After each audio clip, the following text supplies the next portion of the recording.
எல்லோருக்கும் வணக்கம். நான் சுந்தரபாண்டியன், ஒளியன்கரிசல், தூத்துக்குடி மாவட்டம், சென்னை அசோக் நகரிலிருந்து பேசுகிறேன்.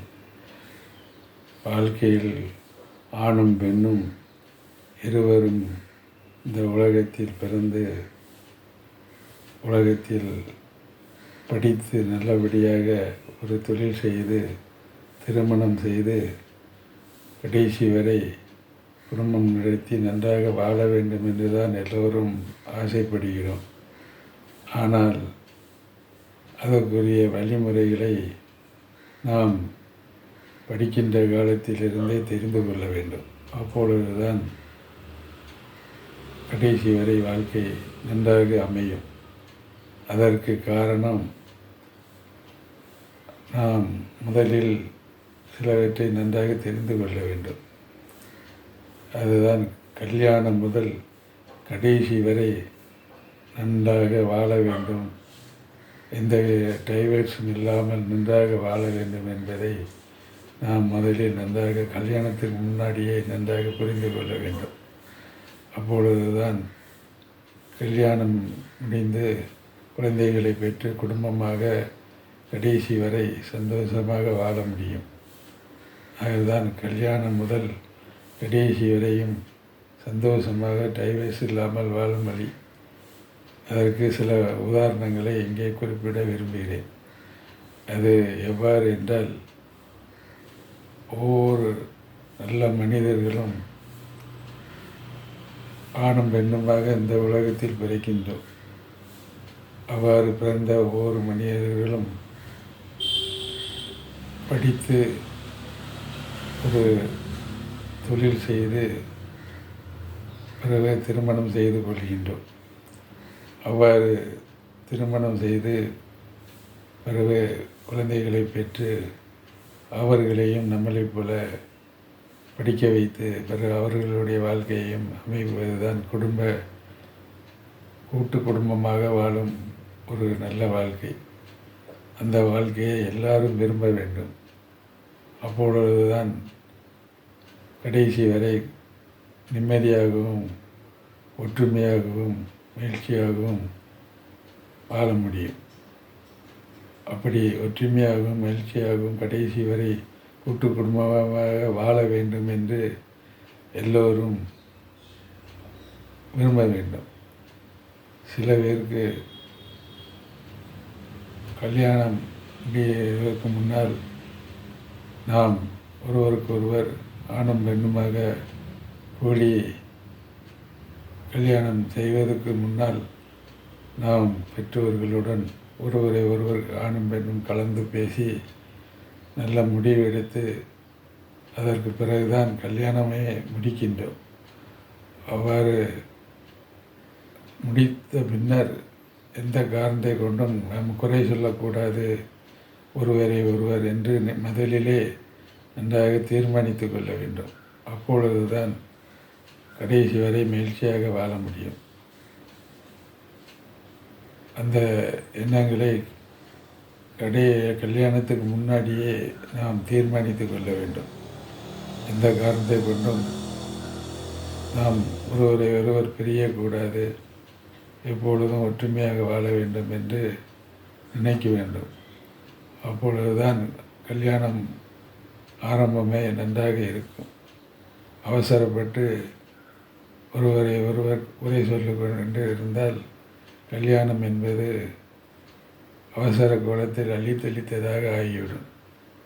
ஆகையால் கல்யாணம் என்பது ஒரு 1000 காலத்து பயிர் என்று சொல்வார்கள். ஆகையால் எந்த திருமணம் என்றாலும் முதலில் நன்றாக ஒரு முறைக்கு பல முறை யோசனை பண்ணி திருமணம் செய்ய வேண்டும். திருமணத்துக்கு பின்னர் எந்த காரணத்தை கொண்டும் ஒருவரை ஒருவர் குறை சொல்வதோ வெறுப்படைந்து பேசுவதோ இருக்கக்கூடாது.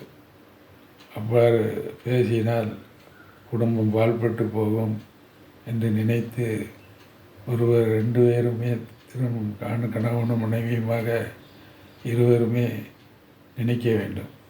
அப்பொழுதுதான் நல்ல பிள்ளைகளை பெற்று பிள்ளைகளையும் நம்மளைப் போல படிக்க வைத்து அவர்கள் வாழ்க்கையும் நன்றாக உருவாக்கி பின்னர் அவர்களுடைய பிள்ளைகளும் நன்றாக படித்து அவர்களுடைய வாழ்க்கை நல்ல சிறப்பாக அமையும்.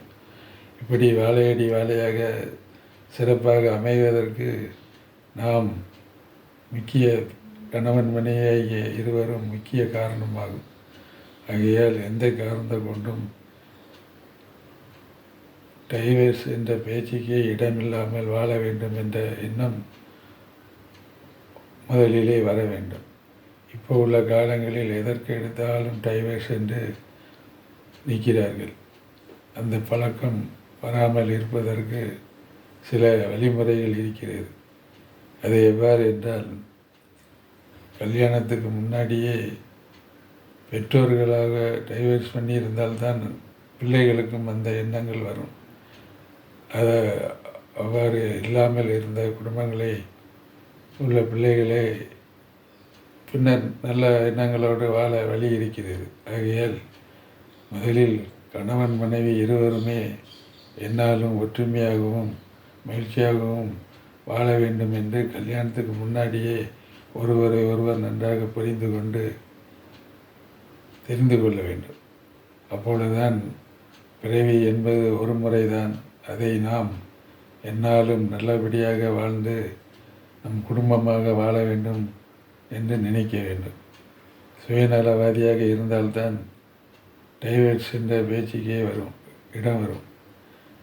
குடும்பமாக ஒற்றுமையாக வாழ வேண்டும், மன்னிக்கும் தன்மை இருக்க வேண்டும், கருணை உள்ளம் இருக்க வேண்டும். அப்பொழுதுதான் ஒருவருக்கு ஒருவர் அன்பாக வாழ முடியும். குற்றங்களை மன்னித்து தவறு செய்வது மனித பண்பு, அதை மன்னிக்கிறது தெய்வ பண்பு என்பார்கள். அதே போல் ஆணும் பெண்ணும் ஒருவருக்கொருவர் தவறு செய்தாலும் மன்னித்து குடும்பம் என்கின்ற பெரிய தேரை எல்லோரும் கட்டி காத்து வந்தால்தான் குடும்பமாக வாழ முடியும். குடும்பம்தான் நம் அனைவரையும் கட்டி காக்கும் ஒரு கோபுரம். ஆகையால் குடும்பமாக வாழ நாம் அனைவரும் முயற்சிக்க வேண்டும். கூட்டு குடும்பம் என்றும் நல்லது, ஒற்றுமையாக வாழ்வது என்றைக்கும் நல்லது. சுயநலமாகவும் தனிப்பட்ட முறையும் இருந்தால் பின்னர் கணவன் மனைவி இருவருக்குள் கருத்து ஏதாவது ஒரு வேறுபாடு வந்தால் உடனே கோவப்பட்டு கொண்டு செல்வது கூடாது. அந்த காலங்களில் கோவப்பட்டு அம்மாவுக்கு பொன் பெய்வதற்குள் சாயங்காலமாவதற்குள் மறுபடி கணவன் மனைவி சேர்ந்து விடுவார்கள். ஆனால் இந்த காலம் சிறிது கோபம் வந்தாலும் அம்மா வீட்டுக்கு போகிறேன் என்று ஒருவருக்கொருவர் செல்வது நல்ல அழகல்ல. ஒருவருக்கொருவர் எப்பொழுதும் பிடித்திருக்கிறார் என்றால் கல்யாணத்துக்கு முன்னாடி 1000 முறை பார்த்து கொள்ளலாம். கல்யாணத்துக்கு பின்னர் எந்த காரணத்தை கொண்டும் குறை சொல்லக்கூடாது. அப்படி ஒருவருக்கொருவர் அன்பாக புரிந்து கொண்டு இருந்தால் என்னாலும் வாழ்க்கை என்பது கூட்டு குடும்பமாக வாழ கற்றுக்கொண்டால் என்னாலும் கடைசி வரை மகிழ்ச்சி தான். அது விட்டுவிட்டு ஒரே கணவன் ஒரே மனைவி என்று வாழும் மந்திரத்தை என்றாலும் மனதில் வைக்க வேண்டும். சில பேர் கள்ளத்தனமாக இருந்து கொண்டு காலங்களில் படிக்கும் காலங்களில் பல பேர் கூட பழகி கொண்டு பின்னர் அதுபோல் இல்லையே நம் வாழ்க்கை ஜாலியாக என்று நினைத்து என்னாலும் புதுசாக பார்க்கலாம் என்று நினைப்பது கடைசியில் வாழ்க்கை சீரழிவு தான் கொடுக்கும். ஆகையால் எந்த காலத்தை கொண்டும் கல்யாணத்துக்கு முன்னாடி என்ன வேண்டாலும் செய்து கொள்ளலாம். எத்தனை பெண்களையும் பார்த்துக்கொள்ளு, எத்தனை ஆண்களை வேண்டாலும் பார்த்து கொள்ளலாம். ஆனால் கல்யாணம் முடிந்த பின்னர் எக்காரணத்தை கொண்டும் ஒருவருக்கொருவர் பிரியாமல் குடும்பமாக வாழ வேண்டும் என்ற எண்ணத்தோடு இருக்க வேண்டும்.